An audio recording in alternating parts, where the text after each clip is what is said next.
The morning mist hung low over the Tower of London as guardsman Thomas Bennet took his position outside the Crown Jewels exhibition. At 23, Thomas was relatively new to the Grenadier Guards, having completed his ceremonial training.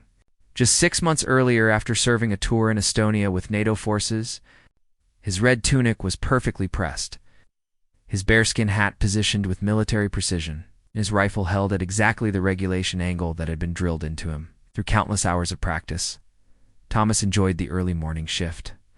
When tourist crowds were lighter and he could focus on the meditative aspects of ceremonial duty, standing perfectly still for 2 hours required a different kind of mental discipline than combat operations, but it was discipline nonetheless. He had learned to find peace in the routine, using the time to reflect on his military training and his commitment to serving something larger than himself. The Tower of London was already bustling with activity despite the early hour. Yeoman warders were conducting their first tours of the day, their distinctive uniforms and encyclopedic knowledge of Tower history making them as much of an attraction as the medieval fortress itself. Maintenance crews were ensuring that every stone pathway was clean and every display case was spotless. The ravens, legendary guardians of the tower, strutted across the ancient grounds with the dignity of creatures who understood their own importance. Thomas had positioned himself according to standard protocol with clear sightlines to the crown jewel's entrance and easy communication with other security personnel stationed throughout the complex. His role was both symbolic and practical, representing the military traditions that protected Britain's most precious treasures while serving as a visible deterrent to anyone who might have inappropriate intentions toward the priceless artifacts. Housed within the tower, the first tourists of the day began arriving shortly after the tower opened to the public. Thomas was accustomed to the curious stares, the whispered questions about his uniform and duties, and the constant stream of photographs being taken by visitors from around the world. Most tourists were respectful, maintaining appropriate distances, and showing genuine appreciation for the traditions they were. Witnessing among the early visitors was a group that immediately caught Thomas's attention, though not for positive reasons. 5 young men in their early 20s moved through the crowd with an aggressive swagger that contrasted sharply with the reverent atmosphere most tourists maintained at the tower. They were loud, dismissive of other visitors, and seemed more interested in causing disruption than in learning about history or appreciating the site's significance.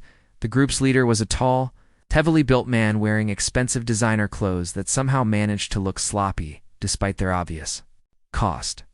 He carried himself with the entitled confidence of someone who had never been told no, and his eyes held a cruel glint that Thomas recognized from his military service as the look of someone who enjoyed causing problems for others.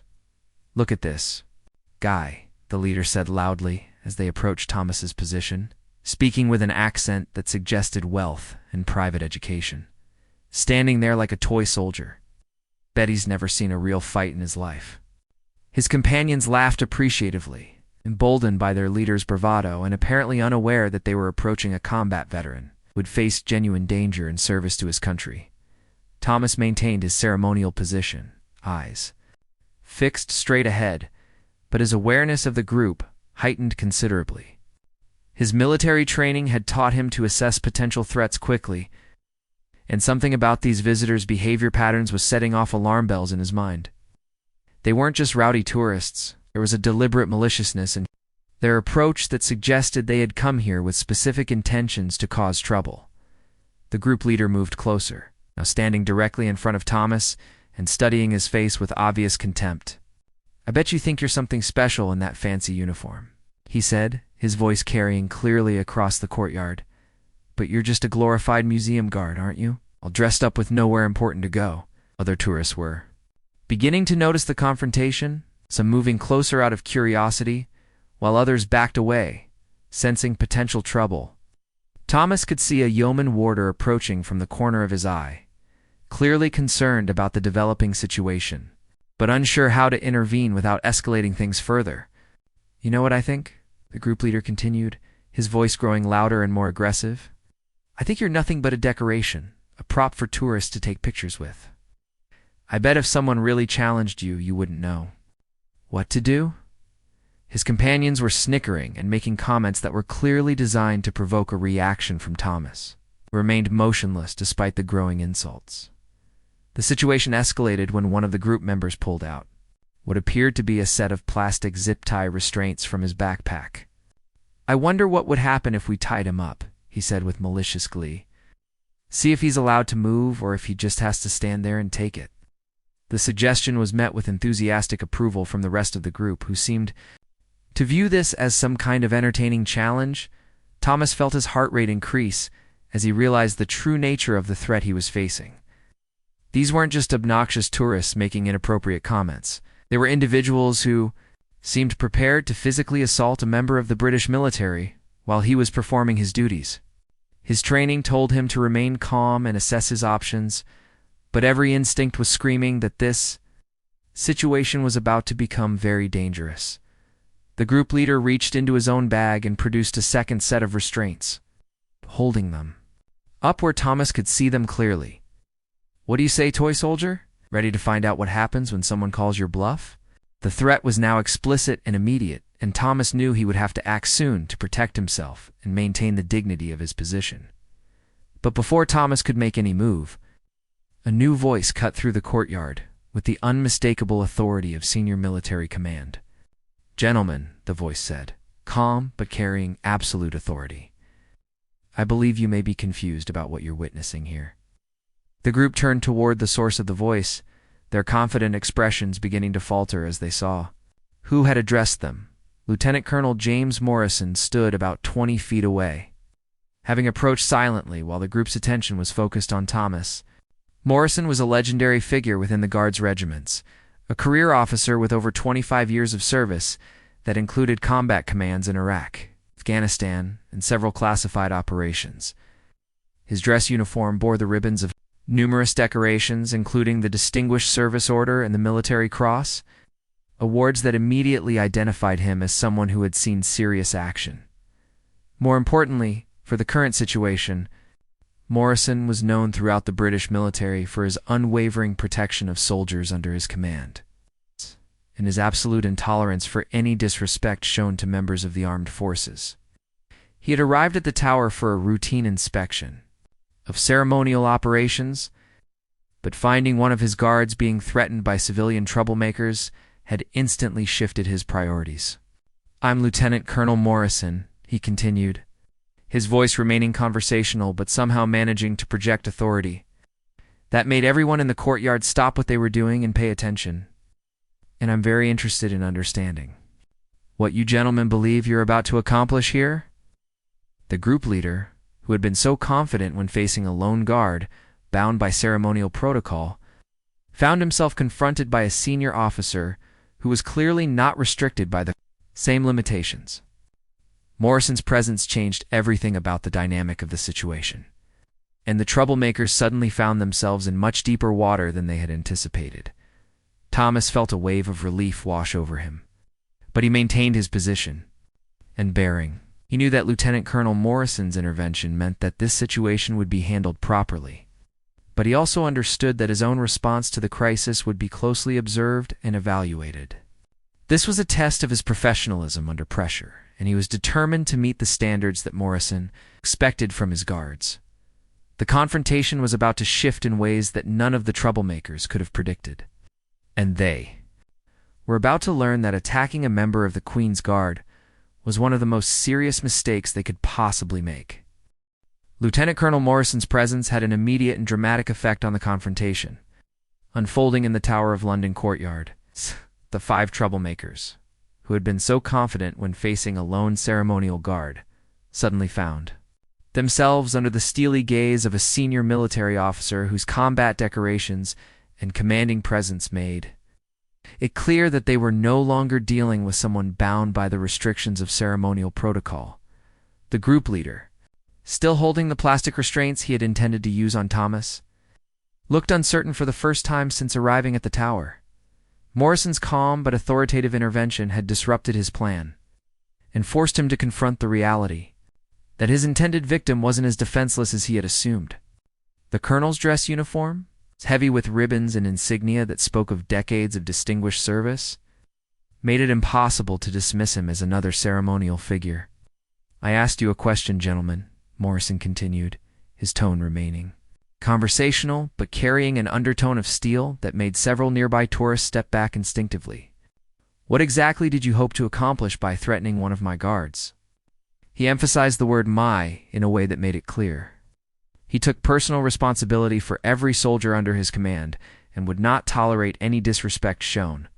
To them, the group exchanged nervous glances, their earlier bravado evaporating under Morrison's professional scrutiny. They had clearly expected their confrontation with Thomas to be a one-sided affair, perhaps hoping to provoke a reaction that would get the guard in trouble or simply to humiliate him for their own entertainment.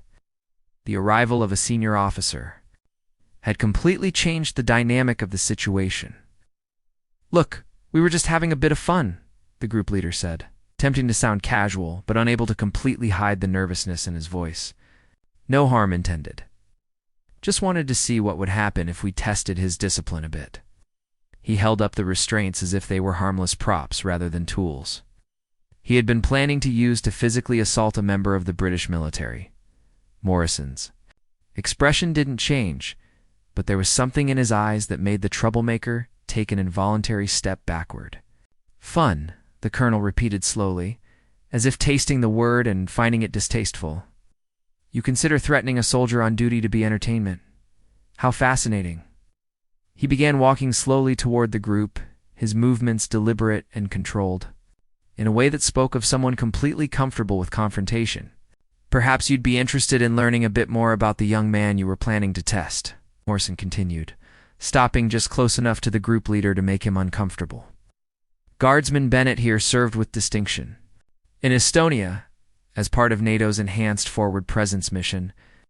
He spent 8 months protecting the eastern border of the alliance against potential Russian aggression, conducting reconnaissance patrols and training Estonian defense forces."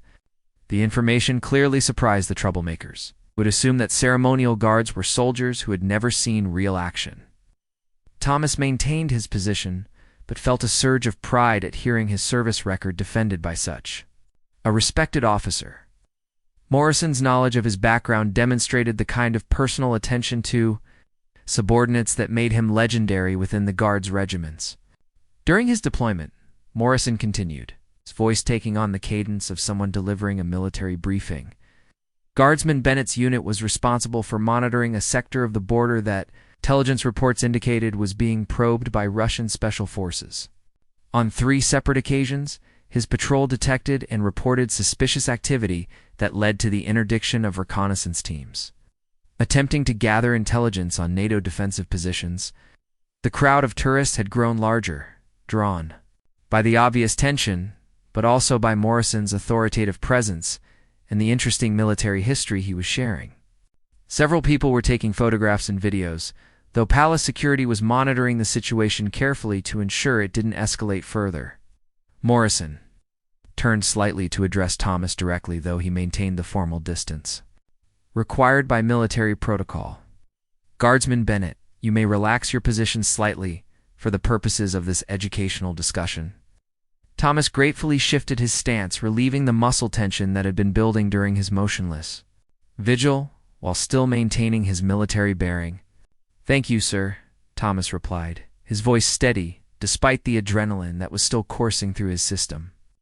The formal exchange between officer and enlisted man demonstrated the mutual respect and professional relationship that the troublemakers had clearly misunderstood when they assumed Thomas was some kind of helpless target.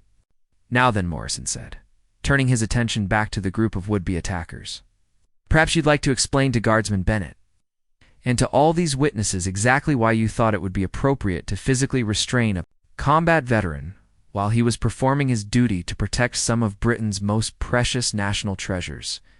The question hung in the air like a challenge, and it was clear that Morrison expected a real answer rather than the dismissive comments the group had been making earlier. The group leader looked around at his companions, clearly hoping for support, but found that they were all looking to him for leadership in a situation that had spiraled far beyond their original intentions. "We didn't know he was a real soldier," one of the group members said defensively, apparently thinking this explanation would somehow justify their behavior. "We thought guards like this were just for show, you know? It's like actors or something." The admission revealed the depth of their ignorance about military service and ceremonial duties. Morrison's expression suggested that this explanation was somehow even worse than malicious intent.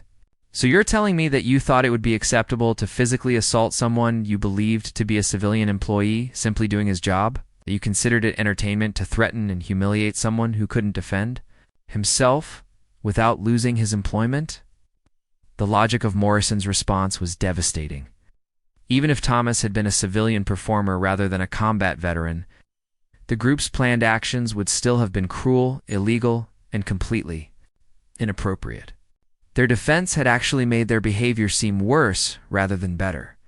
The group leader was beginning to understand that they had made a serious mistake, but his pride and embarrassment were preventing him from backing down gracefully. "Look, it's not that serious," he said, though his voice lacked conviction. "We were just going to tie him up for a few minutes, take some pictures, maybe post them online. No real harm done."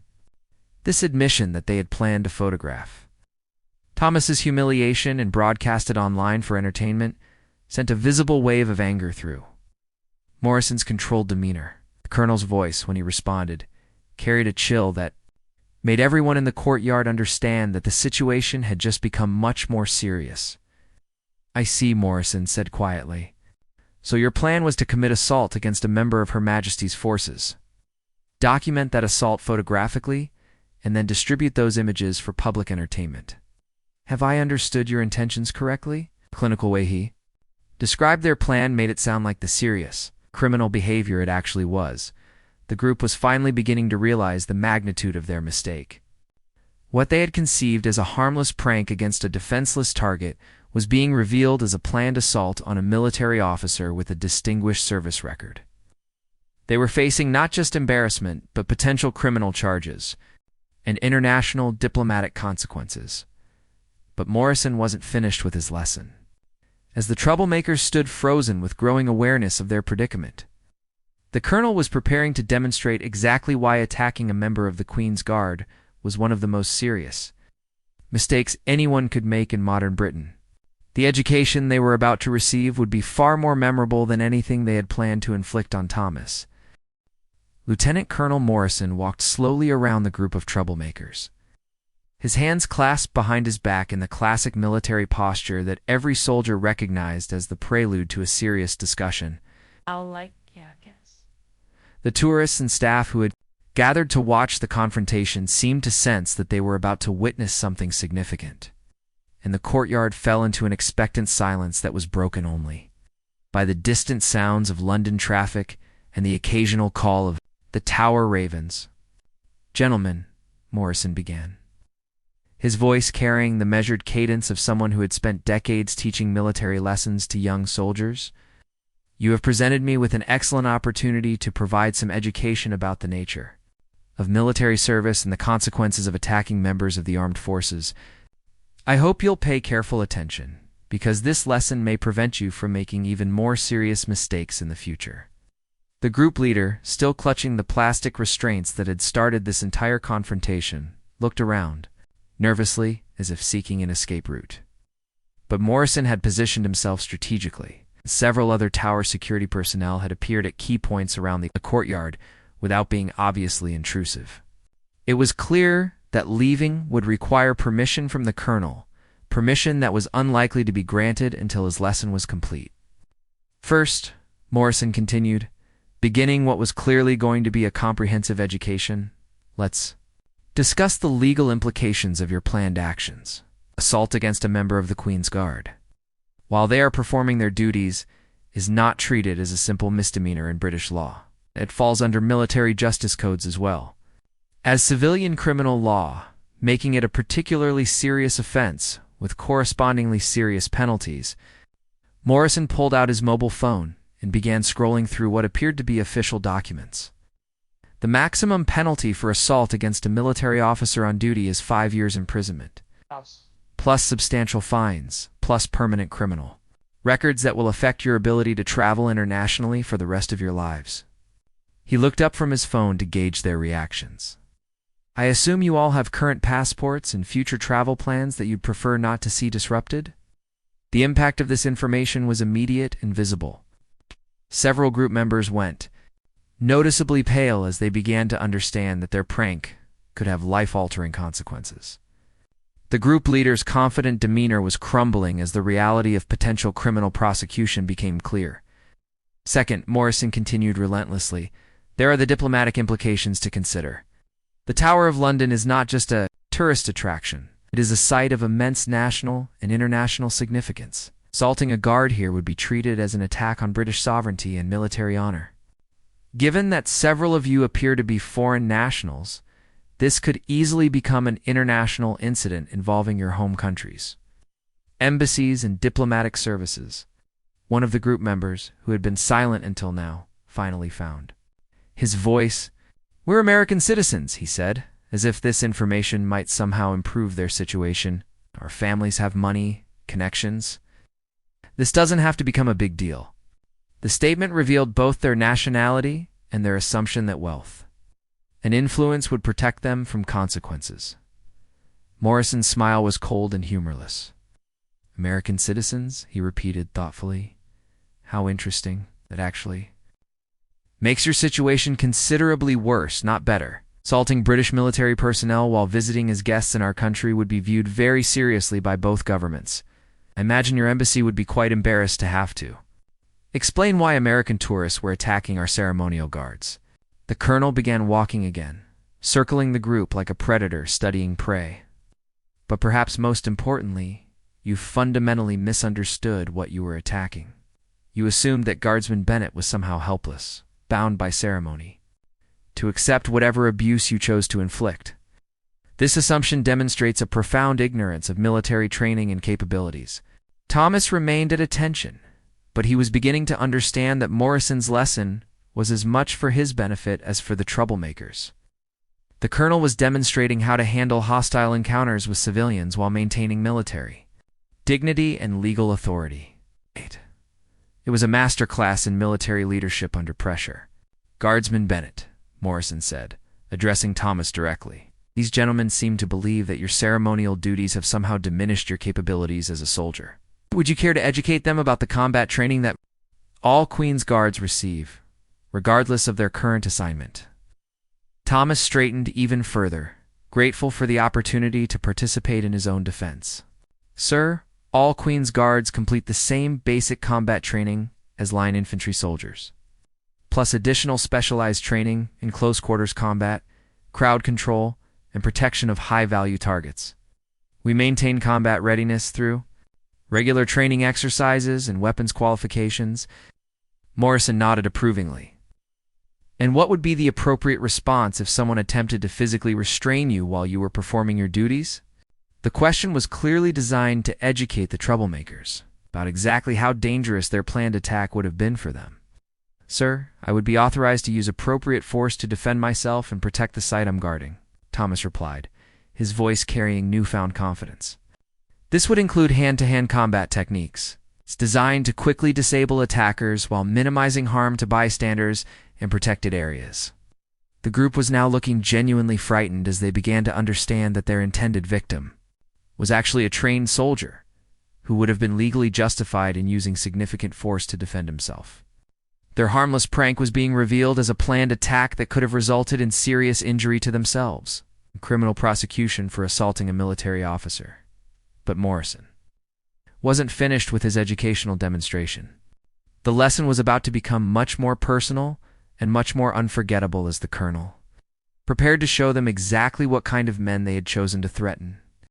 Lieutenant Colonel Morrison reached into his uniform pocket and withdrew a small notepad, the kind that military officers use for taking detailed notes during operations and inspections. The simple action somehow managed to be more intimidating than any angry gesture would have been, suggesting a methodical approach to documenting what had just occurred and its consequences. Now then, Morrison said, his voice maintaining the same calm authority that had characterized his intervention from the beginning. Going to need some basic information from each of you. Full names, passport numbers, current addresses, and the contact information for your parents or legal guardians. The request was delivered as a statement rather than a question, making it clear that cooperation was not optional. The group leader's remaining confidence evaporated completely. Are you arresting us? He asked, his voice cracking slightly with nervousness. "We haven't actually done anything yet. You can't arrest someone for something they were thinking about doing." The desperation in his voice suggested that he was beginning to understand the severity of his situation, but was still hoping to find some way to escape consequences. Morrison looked up from his notepad with an expression of mild surprise. "Arresting you? Oh no, young man. We're well beyond the possibility of simple arrest. What you've done here today constitutes planning and attempting to commit assault against a member of Her Majesty's forces while they were performing duties related to national security. This is now a matter for the Metropolitan Police Counterterrorism Unit, the Diplomatic Protection Group, and possibly MI5. The mention of Britain's Domestic Intelligence Service sent a visible shock through the group. What they had conceived as a harmless prank was being treated as a potential national security threat, and the agencies that would be investigating them were among the most serious law enforcement organizations in the world. The group leaders' hands were shaking now as the full implications of their actions began to sink in. "But before we involve those agencies," Morrison continued, "I thought you might benefit from understanding exactly who you chose to attack and why that choice demonstrates such remarkably poor judgment." He gestured toward Thomas, who remained at attention but was clearly following every word of the developing confrontation. Guardsman Bennett completed his initial military training at the Infantry Training Center Catterick, where he graduated first in his class in both academic and practical subjects. His instructors noted exceptional aptitude for leadership, marksmanship, and tactical planning.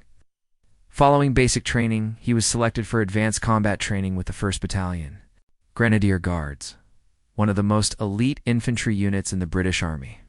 Morrison's recitation of Thomas's qualifications was having the desired effect on both the troublemakers and the growing crowd of observers. The tourists, who had initially been concerned about a confrontation, were now listening with fascination to what had become an impromptu military history lesson. Several people were taking notes, clearly impressed by the level of training and qualification required for what they had assumed was primarily a ceremonial position.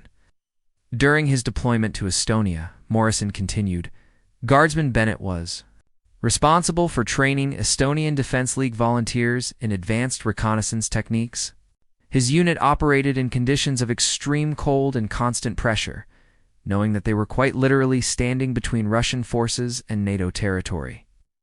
The mental toughness required for that mission is the same mental toughness that allows him to stand motionless for hours while tourists take photographs. One of the group members, apparently the youngest and most easily intimidated, was now visibly distressed.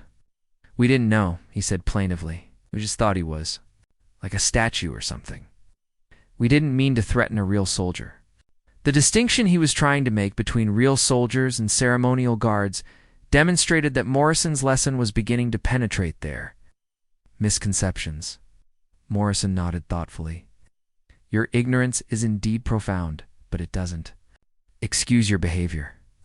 However, it does present us with an educational opportunity that might benefit not just you, but all the people witnessing this encounter." He looked around at the gathered crowd, many of whom were clearly tourists from various countries who might carry these lessons back to their own communities. "The fundamental error in your thinking," Morrison explained, "is the assumption that ceremonial duties are somehow separate from or inferior to combat service. In reality, ceremonial assignments are highly competitive positions that are awarded only to soldiers who have demonstrated exceptional performance in other areas. The discipline, precision, and mental toughness required for ceremonial duties actually enhance a soldier's combat effectiveness."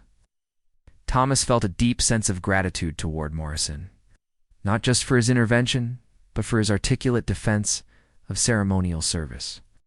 Too many people, both military and civilian, failed to understand the connection between ceremony and combat readiness. Morrison was using this confrontation as an opportunity to educate not just the troublemakers, but everyone present about the true nature of military service.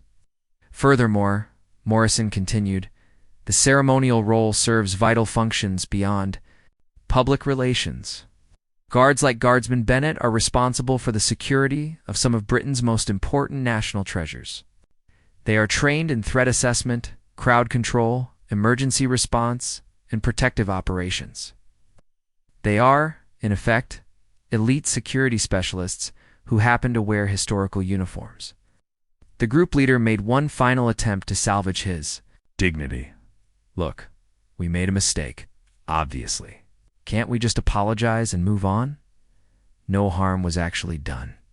But even as he spoke, he seemed to realize how inadequate this suggestion was, given the magnitude of what they had planned and the seriousness with which it was being treated. Morrison's response was swift and definitive. Harm was done the moment. You decided that threatening a British soldier would be entertaining.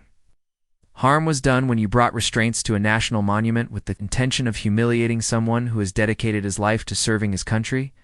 The fact that we intervened before you could complete your assault doesn't diminish the severity of your intentions. The colonel looked around at the faces of the troublemakers, seeing fear, embarrassment, and the beginning of genuine understanding. But, he continued, I am prepared to offer you an alternative to immediate arrest and prosecution. You are going to receive an education about military service, sacrifice, and respect that will ensure you never again mistake ceremony for weakness or tradition for irrelevance. The offer of an alternative seemed to provide some hope to the group, though they clearly had no idea what Morrison had in mind. The colonel's reputation for creative and memorable disciplinary measures was well known throughout the British military, and Thomas found himself curious about what kind of lesson his commanding officer was planning to deliver. Lieutenant Colonel Morrison's alternative to immediate arrest was unlike anything the troublemakers could have anticipated. Instead of simply calling the police or escorting them from the premises, he had decided to provide them with an education that would ensure they never again misunderstood the nature of military service or the significance of the traditions they had attempted to mock. You will spend the remainder of the day here at the tower, Morrison announced, his tone making it clear that this was not a request, but a command. You will observe every aspect of ceremonial duty, learn about the history and significance of the Queen's Guard, and most importantly, you will understand exactly what kind of men and women you chose to threaten today. The group exchanged uncertain glances, unsure whether this constituted punishment or reprieve. The group leader seemed particularly confused by Morrison's approach. You want us to stay here? Like a field trip? He asked, apparently unable to grasp that this educational experience is designed to be far more intense and personal than any school visit. Morrison's smile was thin and professional. Oh, much more comprehensive than a field trip. See, I believe that ignorance, while not an excuse for your behavior, may be the root cause of it. You attacked Guardsman Bennett because you fundamentally misunderstood who he is and what he represents. I intend to correct that misunderstanding thoroughly. The colonel gestured toward a group of approaching figures, and the troublemakers turned to see several yeoman warders walking toward them with purposeful strides. His tower. Guards, known colloquially as beefeaters, were themselves military veterans with decades of service experience. Their ornate Tudor uniforms might have looked purely ceremonial to casual observers. But Morrison was about to reveal the impressive credentials of these seemingly traditional figures. Gentlemen, meet Chief Yeoman Warder, Patricia Blackwood, Morrison said as a stern-looking woman in her 50s approached the group. Chief Blackwood served 22 years in the Royal Military Police, including tours in Northern Ireland, the Balkans, and Iraq. She was awarded the Queen's Gallantry Medal for her actions during a terrorist incident in Belfast and has trained military police units throughout the Commonwealth. Chief Blackwood studied the troublemakers with a kind of professional assessment that made them feel like specimens under a microscope. Colonel Morrison has briefed me on your planned assault of our guard, she said, her voice carrying the authority of someone who had spent decades dealing with much more dangerous individuals than spoiled tourists. I understand you need some education about the relationship between ceremony and combat service. What followed was the most intensive crash course in military history and tradition that any of the group had ever experienced. Chief Blackwood led them through the tower's military museum, where she used specific artifacts and historical examples to explain how ceremonial duties had evolved from actual combat responsibilities. The group learned that the colorful uniforms they had mocked were based on battle dress that had been worn in actual conflicts dating back centuries. This sword, Blackwood said, indicating an ornate ceremonial weapon in a display case, is not. A decorative prop. It is a functional weapon that requires extensive training to use properly. Every Queen's Guard must demonstrate proficiency with both historical and modern weapons as part of their ceremonial qualification. She looked directly at the group leader. The sword that Guardsman Bennett carries is sharp enough to be lethal, and he has been trained to use it, if necessary, to protect the crown jewels or defend himself against attack. The revelation that Thomas's ceremonial sword was a real weapon rather than a decorative prop sent another shock through the group. They were beginning to understand that their planned assault would have placed them in immediate physical danger from someone who was both trained and legally authorized to use potentially lethal force in self-defense. Yeoman Warder Robert Henley joined the educational tours, bringing with him a different perspective on military service and tradition.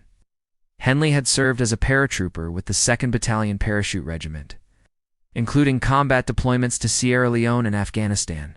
His combination of elite combat experience and deep knowledge of British military history made him an ideal educator for the troublemakers.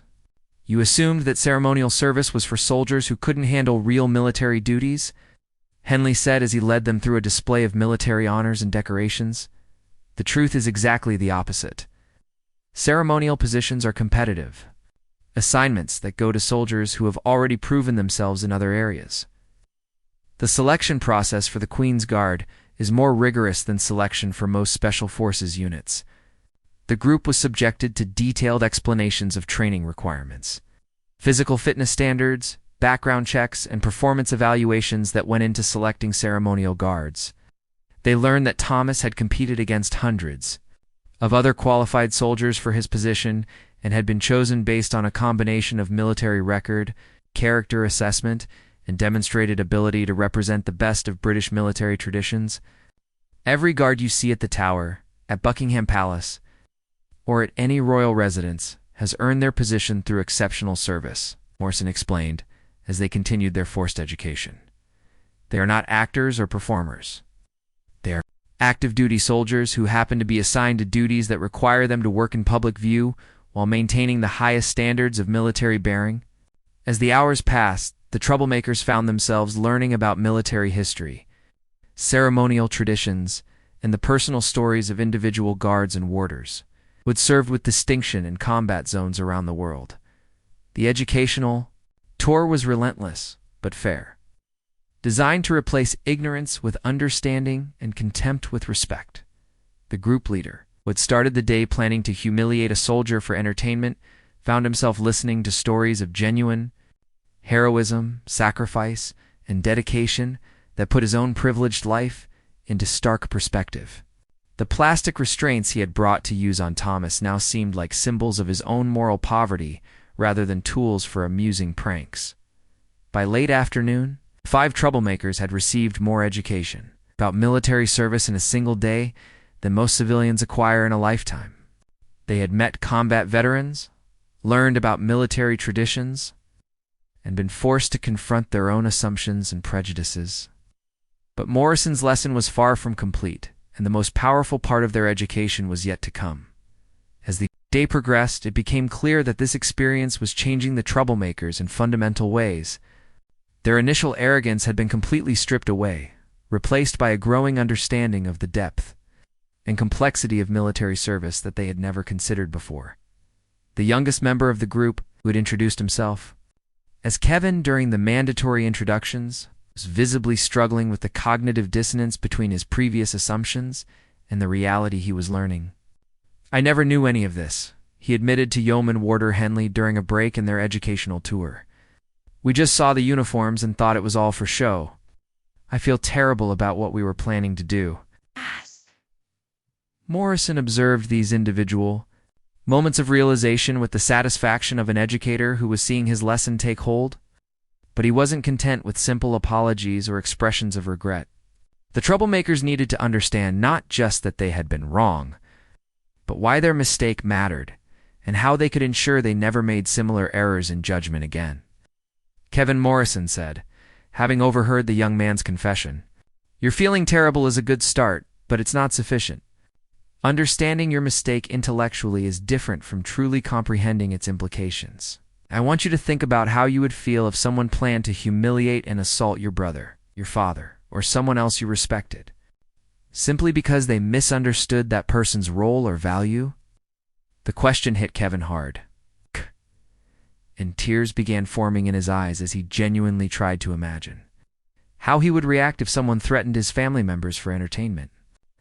I would be furious, he admitted quietly.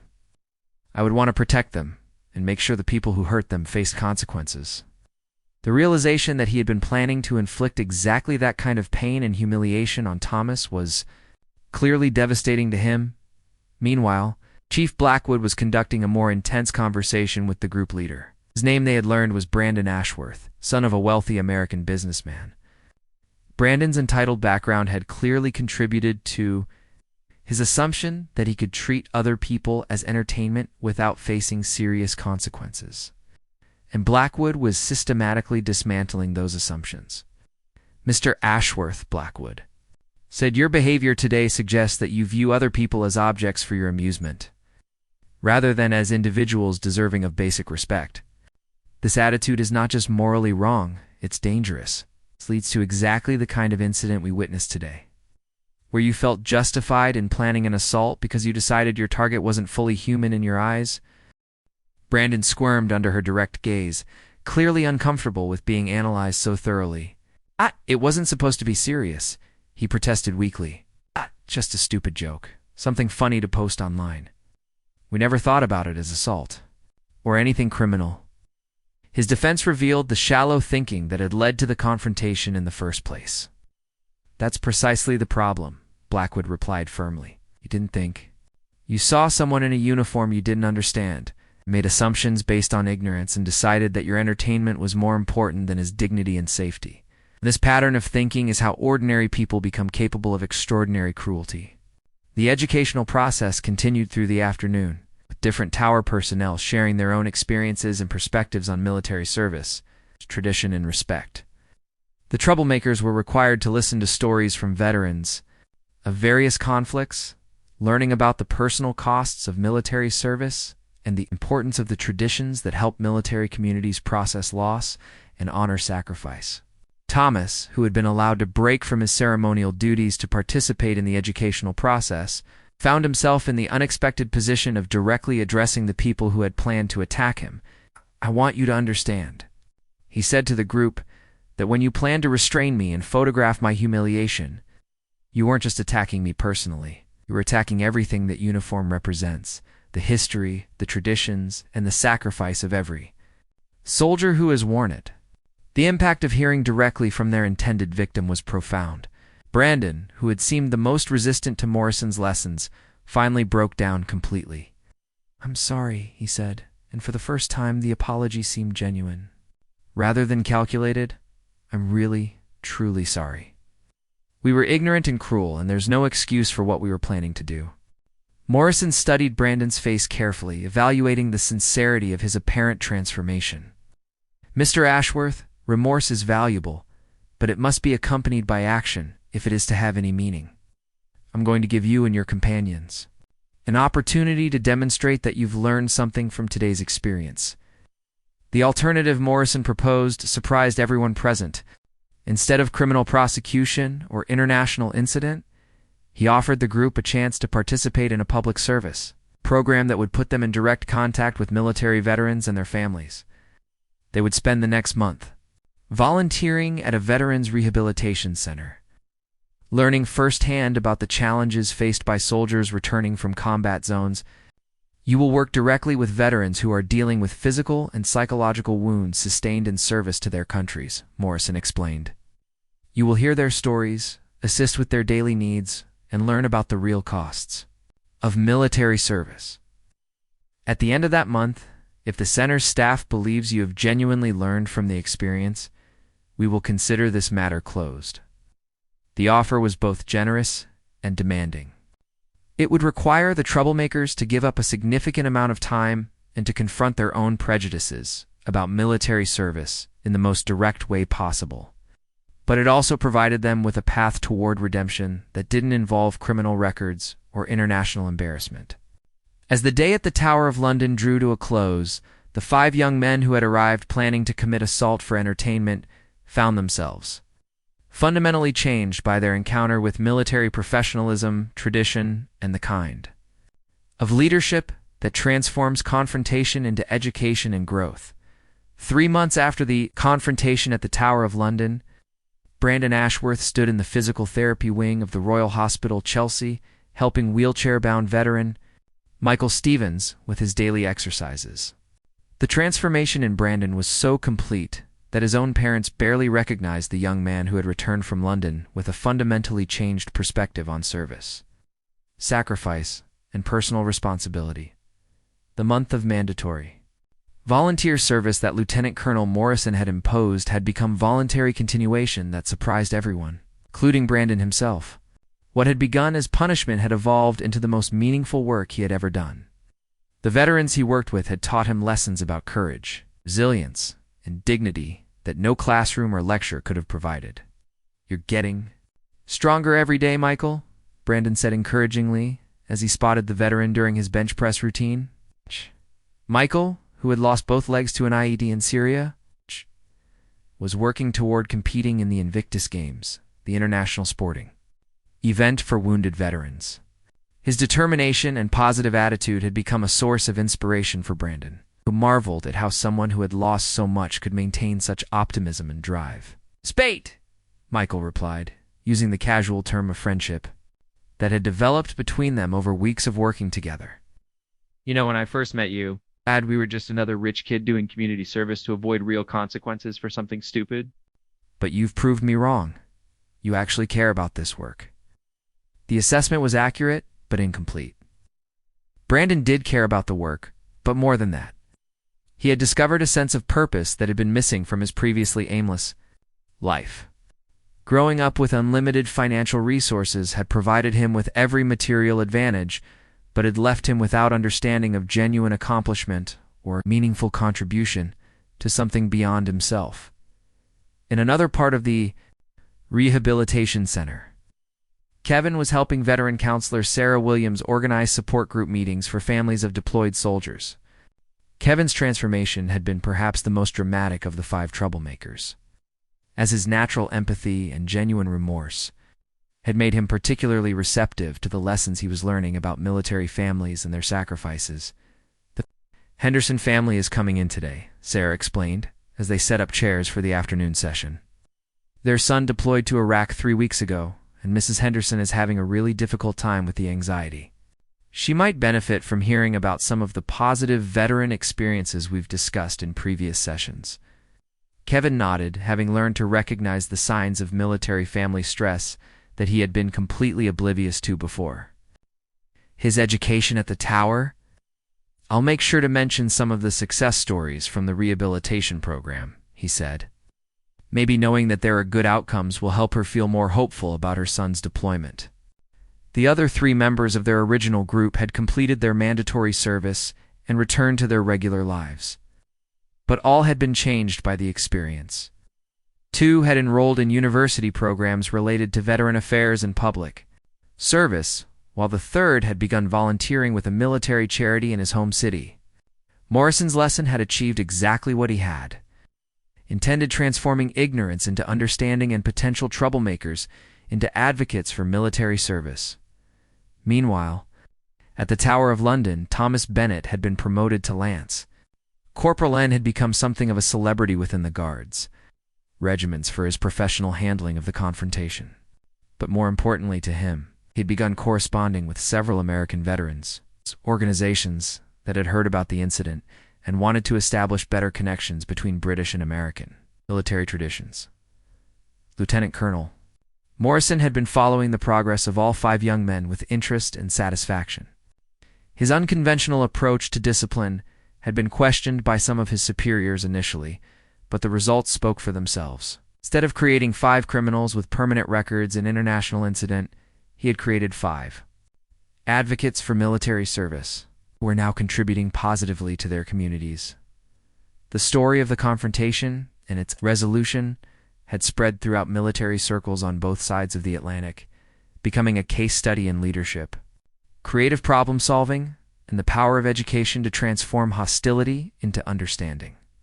Morrison had been invited to speak at several military academies about his approach to handling civilian-military relations, and had become a sought-after expert on military diplomacy. On a gray December morning, exactly 6 months after the original incident, Morrison received an unexpected visitor at his office in Wellington Barracks.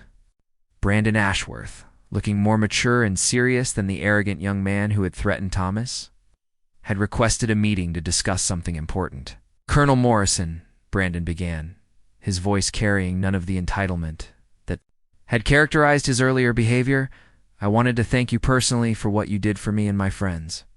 But more than that, I wanted to tell you about something I've decided to do with my life." He paused, gathering courage for what was clearly a significant announcement. "I've applied to join the British Army as an officer candidate," Brandon continued, his words carrying the weight of a life-changing decision. "I know I'm American, but I've researched the Commonwealth recruitment programs. I believe I can qualify for service. The work I've been doing with veterans has shown me what real purpose looks like, and I want to be part of something that matters." Morrison leaned back in his chair, genuinely surprised by this development. "That's a significant commitment, Mr. Ashworth. Military service, particularly as an officer, requires dedication that goes far beyond volunteer work. Are you certain? You understand what you're proposing?" Brandon nodded earnestly. "I've spent months learning about military service from people who have actually lived it. I've seen what it takes to serve with honor, and I've seen what happens when people don't understand or respect that service. I want to be on the right side of that equation, and I want to help bridge the gap between military and civilian communities." The conversation continued for over an hour, with Morrison providing detailed information about military career paths, training requirements, and the realities of military life. By the end of their meeting, he was convinced that Brandon's transformation was genuine and that his desire to serve came from authentic understanding rather than romantic notions about military glory. A year later, Second Lieutenant Brandon Ashworth completed his officer training at the Royal Military Academy Sandhurst. Having excelled in leadership training, military history, and ethics courses, his instructors noted his exceptional understanding of military-civilian relations and his natural ability to explain military traditions to people outside the service. Thomas, now Sergeant Bennett, served as Brandon's mentor during his first assignment to ceremonial duties, a full-circle moment that both men appreciated deeply. Their relationship had evolved from victim and would-be attacker to colleagues and friends, demonstrating the transformative power of good leadership and the possibility of redemption even after serious mistakes. Reflecting on the entire experience years later, considered it one of his most successful interventions as a military leader. Instead of simply punishing criminal behavior, he had created opportunities for growth, education, and positive contribution. That had benefited not just the individuals involved, but the broader relationship between military and civilian communities. The incident at the Tower of London had become a legend within military circles. It's told and retold as an example of how creative leadership could transform potential disasters into opportunities for education and growth. But for those who lived through it, the real lesson was simpler, that understanding and respect could emerge from even the most hostile encounters when people were willing to listen, learn, and change. The plastic restraints that had started the entire confrontation were eventually donated to a museum display about military-civilian relations, where they served as a reminder that the most dangerous weapons are often ignorance and prejudice, and that the most powerful defense against them is education, patience, and the willingness to see others as fully human, regardless of the uniforms they wear or the roles they perform.